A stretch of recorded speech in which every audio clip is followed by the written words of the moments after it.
Welcome to Sacrilegious Discourse. For this is what the Sovereign Lord says. Why do you need prophets to tell people who you are and what you want? If you can justify everything that the God of the Bible has done, then you can justify any of your behavior. A lot of this mentality is trickling into what is now mainstream right-wing Christianity. I am capable of empathy greater than this God of the Bible. This is a Bible that they tell kids. This is the good Lord. This is the good book.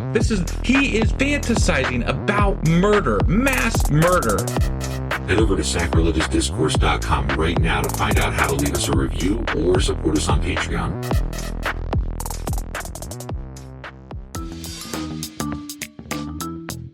Hey there, sinners and saints. It's your favorite Bible-bashing duo from Sacrilegious Discourse, and we need your help. That's right, folks. We're raising funds for some heavenly equipment and a studio that doesn't sound like it's in the depths of hell. Our current setup, let's just say it's more apocalypse than audiophile. So if you want to hear us dissect the Bible without the background noise of demonic squirrels, chip in a few bucks. We're aiming for $5,000 to upgrade our audio and build a studio worthy of blasphemous banter. Donate today and help us spread the good word of atheism. You can find a link right on our homepage, sacrilegiousdiscourse.com. Every dollar counts. Even if it's from your collection plate.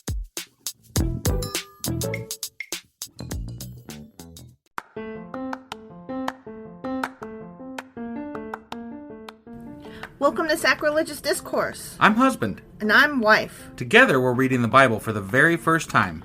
We grew up without religion and wanted to know what all the fuss was about. Well, what have we learned so far? That God is a dick, and apparently some people believe in talking donkeys. We're not trying to pass ourselves off as experts. Nope, we're just reading the Bible for the first time and giving our first take reaction. If you'd like to join us in this venture, you might consider starting at episode 1. Otherwise, jump in wherever you like. All right, let's go read the Bible. Yeah, let's get to it. Husband! Wife! Do you remember what happened and how the hell we got here? Well, we just read Isaiah chapter 46. Correct. And in there we had some Disney sounding characters. There was Belle and Nebo. Not Nemo, but Nebo.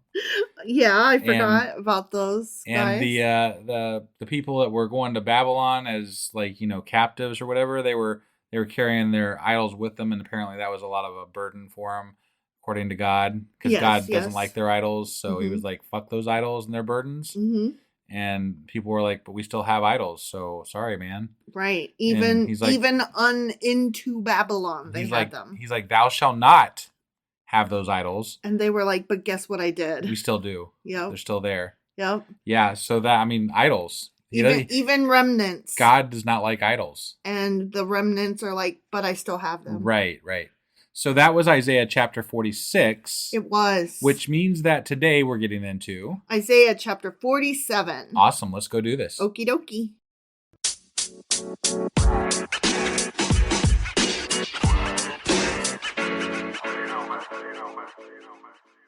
All right. We are hopping into Isaiah chapter 47. Okay. And just so you know, this chapter could and should be called Fuck Babylon. Babylon is fucked. Babylon? I said Babylon. In my head, I said Babylon, but my mouth said Babylon because dyslexia. Sure. You blame it on that a lot. I have that. Right. It's not my fault. Okay. I say things wrong and it comes out wrong, and then But I thought make fun of me. dyslexia was like transposing letters. You are so stereotypy. I don't know. It's also, tell me about it. It's also confusing sounds. Like your brain thinks you said something or transposes things or just makes noises incorrectly. See, now I learned something. Yeah. But your mouth doesn't agree with your brain, and sometimes your eyes get into it. And sometimes it's your eyes and your brain and your mouth. Sometimes it's just your brain and your mouth. Sometimes it's your brain and your eyes. Got it. All kinds of issues. It's a mess. All right. So I'm sitting here thinking, fuck Babylon. Babylon is fucked. But my mouth put the F from fuck with the Babylon. Yeah, so right. Babylon. Right. See? Yeah, I got it. So anyway, Babylon is fucked. Fuck Babylon. Got it. Okay? Yep. All right. Isaiah 47. Here we Sure, go. okay. Okay.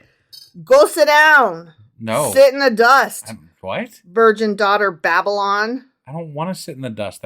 You're not Babylon. He's talking to Babylon. But they probably don't want to sit in the dust either. Well, he's not talking to any particular person of Babylon. Babylon, Jesus Christ. See, forget it. It's done now. It's Babylon from now on. Right, yeah.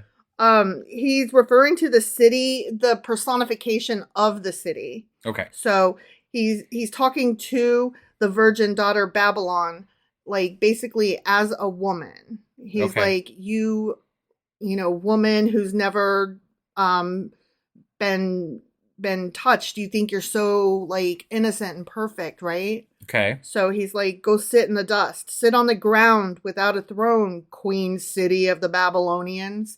So he's making fun of the city. Okay. Yeah. No more will you be called tender or delicate. Take millstones and grind flour. Take off your veil. Lift up your skirts. Bare your legs and wade through the streams. Your nakedness will be exposed and your shame uncovered. Okay. So he's like just basically calling her a whore, and he's like, you know, you were pretending to be innocent and nothing, but you are, you know.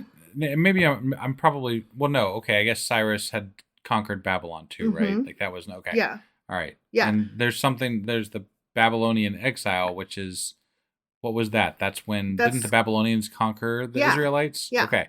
So this is before Cyrus has come to save them. Okay. Okay. All right. This event is taking place. Okay. As the Babylons thought they were so awesome. This right? is so Cyrus is. This is essentially they're not being awesome anymore because Cyrus is coming to destroy them, basically, or whatever. Or exactly. Take them over anyway. Yeah. Okay. Yeah. All right. And you know, Babylon thought they were so great because they conquered Israel. Right. And so this is nah. Yeah, exactly. You guys suck. Exactly. Okay. And so he's like shaming Babylon the way Babylon shamed the Israelites. And hypothetically, since we're still in Isaiah, this is all a prophecy. Mm-hmm. Hypothetically.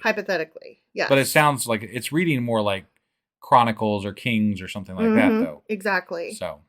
I will take vengeance. I will spare no one.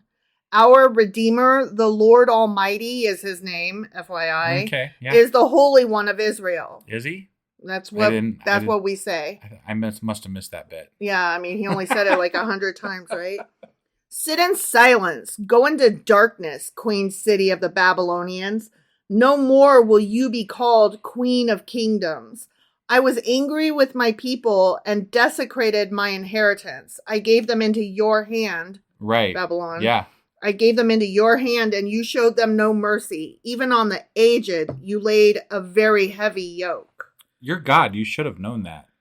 He used Babylon as a tool, but then he's mad at Babylon for being the tool that he used. Right. And you know what I mean? Hypothetically, God knows all, so he would have known that this was going to happen. And he did.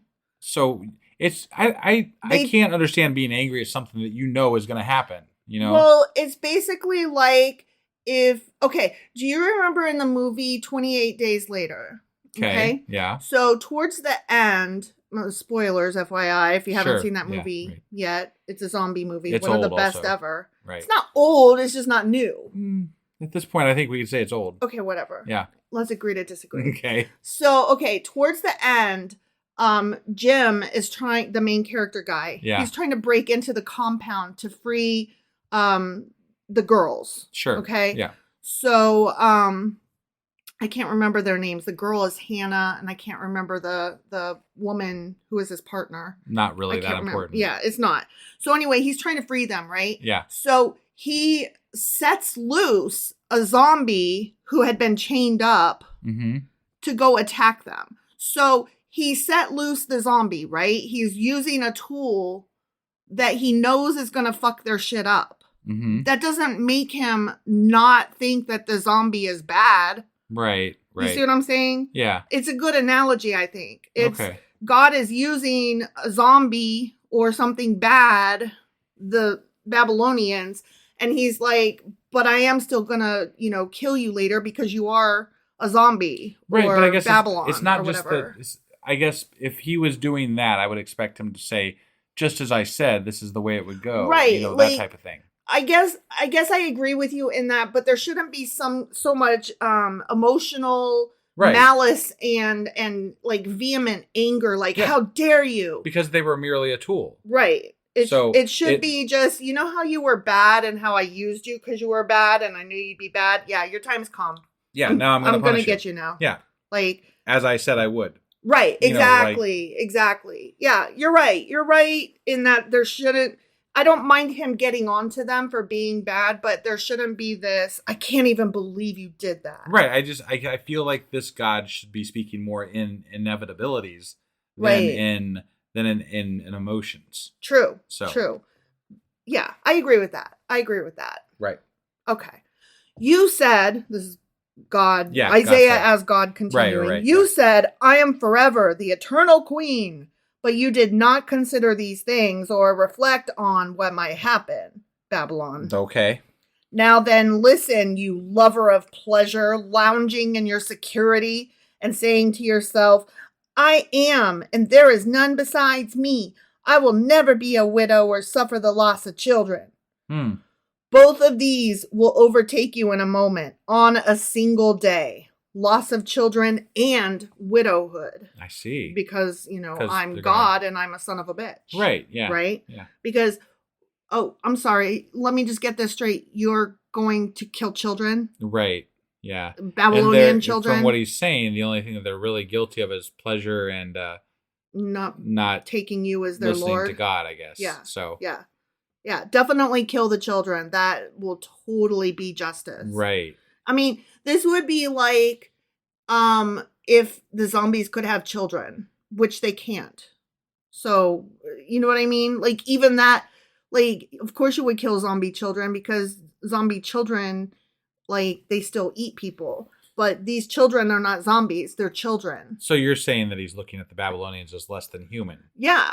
Okay. He's looking at the Babylonian children as though it's inevitable that they'll grow up to be sons of bitches instead of as people who are free to make their own choices and can be saved or whatever. Well, I would think that's a fair assessment because honestly, God has shown that he doesn't care about enslaving other races of people in the Bible. So he definitely must think of, if we're doing in canon, right? If we're playing God exists and all. Totally. So he must believe that certain humans, certain people are lesser than, are not equal to. Sure. So that has to be his viewpoint. Otherwise, these things don't work for this story, For any of the stories, honestly. Right. Yeah. Yeah. I mean, he has already said that women are less than. Right, yeah. Ugh. They will come upon you in full measure, in spite of your many sorceries and all your potent spells. So, like, Babylon was renowned for having lots of, like, magicians and stuff. I've always wanted to see a real magician. Me too. So I guess I should, if I ever get a time machine, I should go back to the Babylonian times. Oh my gosh, that reminds me. I'm listening to this book right now called Acts of Violet. Not violence. Right. Violet. Right. Okay. And it's about a girl who is a magician. Her name is Violet, who disappeared mid-act. And like, this is 10 years later. Sure. And her sister and everybody is dealing with like the falling out of that having happened. And it's like the 10-year anniversary. And so there's going to be like this vigil.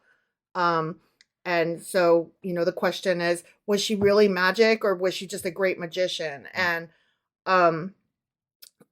did she orchestrate her own disappearance or, did something happen to her? Right. Is she still alive or is she dead? Yeah. Like, that's cool. Anyway, magicians. Sure. Made me think of that. Yeah. And I'm listening. Well, I mean, I already said it, so I might as well just say a little bit more. I'm listening to the audiobook of it. It is fucking phenomenal because it's like this full-blown cast. Yeah. And there's like blog posts and newspaper reports and interviews with witnesses and stuff. It's really cool. Anyway, if you listen to the audio, let me know what you think. I'm about halfway through it and I'm just intrigued. Gotta know what's gonna happen. Okay. Magicians. Yeah. Okay. Magic. Okay. Babylon. Right. Okay. Yeah. You have trusted in your wickedness and have said, no one sees me. Your wisdom and knowledge mislead you when you say to yourself, I am, and there is none besides me. Disaster will come up. I know, right? It's like he's quoting himself and saying, how dare you say these things that I say all the fucking time. Right, yeah. It's weird, huh? Yeah. Disaster will come upon you and you will not know how to conjure it away. So he's like, you can do magic, but you can't magic your way out of this, bitches. A calamity will fall upon you that you cannot ward off with a ransom. A catastrophe you cannot foresee will suddenly come upon you. Except I just told you, so I guess you can foresee it, ? Right. I mean, like, hypothetically, this is a prophecy, so it's already written down. Yeah. So sure they can. If they read anything, they would know, apparently. Yeah, you just told them. Yeah. Like, it's Also, if you were keeping a secret, you would think that, I mean, you wouldn't write it down, first of all. And if you did write it down, even if somebody didn't read it, somebody's going to say something about it. You know, like, nobody's good at keeping a secret. It's true. So if it was written down somewhere for hundreds of years, somebody would have told the fucking Babylonians. Like, hey, FYI, this shit's coming down the stream. Right. It's going to be a car wreck next week. Yeah. Ooh. Yeah.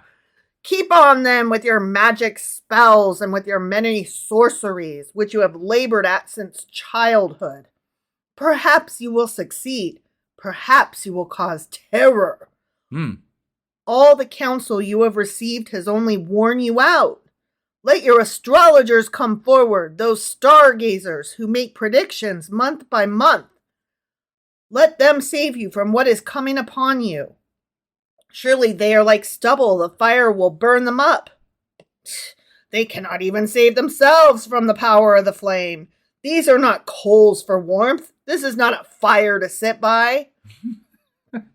He's getting them. He's telling them. I feel like there was not a lot of entertainment back then. Right. So, like, prophecy must have been good entertainment. You know? These it still is, honestly. Right. But I feel like these guys must have been, like, performers, you know? Because the Babylonians obviously had some. Like, that's what he's kind of referencing here. Yeah. But, like, he's referencing people that are exactly what this guy is supposed to be. Right. Like, exactly. Isaiah is a fucking prophet. He's telling the future. He's telling things that are going to happen. Yeah. And they're like, haha, look at these people trying to tell the future and things that are going to happen. Yeah. And it's just so ridiculous. It's just the hypocrisy and the backwardsness of, like, the inability to see that you are spouting off exactly that which you rail against is so asinine. It's like, it's like listening to Republicans talk about how horrible one thing is, and then they just totally twist their brains around to be able to do the opposite. Right. Or to say the exact same thing is good for them, but not for the other quote unquote team or whatever. Right. That is all they are to you. These you have dealt with and labored with since childhood. All of them go on in their error. There is not one that can save you. The end. Okay. All your magicians and prophets are bad. Those Babylonians are fucked. Only mine are good. Yeah, and that's what I said. This chapter could be called Fuck Babylon. The Babylonians are fucked. Right, yeah. So I concur. Okay. Yeah. So that was, I don't think I have anything. Do you have anything else? I have nothing else to add. I mean, that's pretty much all there was. Magic is cool. I want to see real magic just once. It'd be awesome. You know, it would change my mind about a lot of things. It really would. I'm just saying. We just haven't been to a good enough magic show, I guess. Yeah, right.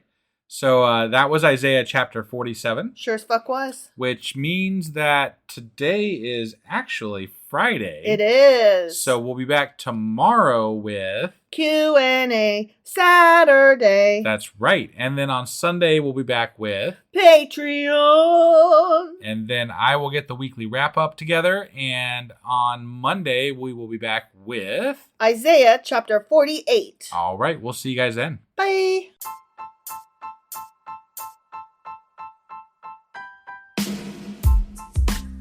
Hey, wife, I guess that's the end? But husband, that's just sad. It doesn't have to be. We are on lots of social media platforms like Twitter. Our handle there is sacrilegious_D. For D's nuts. Oh my God. Stop doing that. Anyway, we're also on Facebook, Instagram, and Pinterest. There's a link to all of our social media sites at our website. Ooh, we have a website? Yeah, it's sacrilegiousdiscourse.com, where you can also find a link to our merch shop. We have a merch shop? Yep, we have podcast-themed clothing, mugs, notebooks, and more, as well as an atheist and science-themed products. Wow, our fans should really go check that out right now. Definitely. They can get in touch with us by sending an email to sacrilegiousdiscourse@gmail.com. But before they do that, we could really use some help. Oh yeah? With what? Well, it's not free running the podcast, and we need some financial support in order to get better equipment, which will free up time so we can concentrate on our podcast and our fans. Okay, so what should they do? Head over to patreon.com/sacrilegious discourse and sign up as a contributor on our podcast. Supporters there receive additional bi-weekly episodes that we record just for our Patreon members for as little as $2 a month. Also, we'd really appreciate it if you would like and subscribe on whatever platform you're using. And Apple Podcast reviews help us out tremendously. Like and subscribe. Leave an Apple review. Join us on Twitter. Support us on Patreon. That's a lot of instructions. Don't forget to say thanks. Thanks. Okay, bye.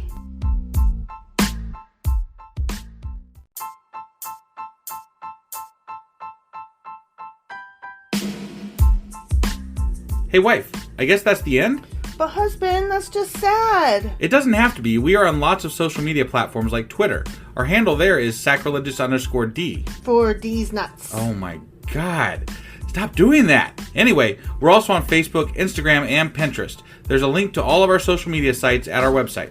Ooh, we have a website? Yeah, it's sacrilegiousdiscourse.com, where you can also find a link to our merch shop. We have a merch shop? Yep, we have podcast-themed clothing, mugs, notebooks, and more, as well as an atheist and science-themed products.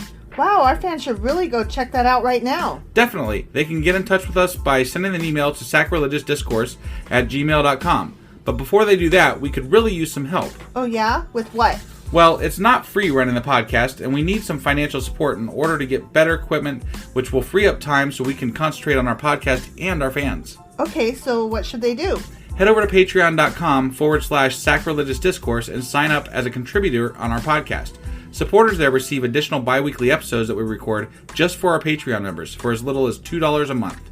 Also, we'd really appreciate it if you would like and subscribe on whatever platform you're using. And Apple Podcast reviews help us out tremendously. Like and subscribe. Leave an Apple review. Join us on Twitter. Support us on Patreon. That's a lot of instructions. Don't forget to say thanks. Thanks. Okay, bye.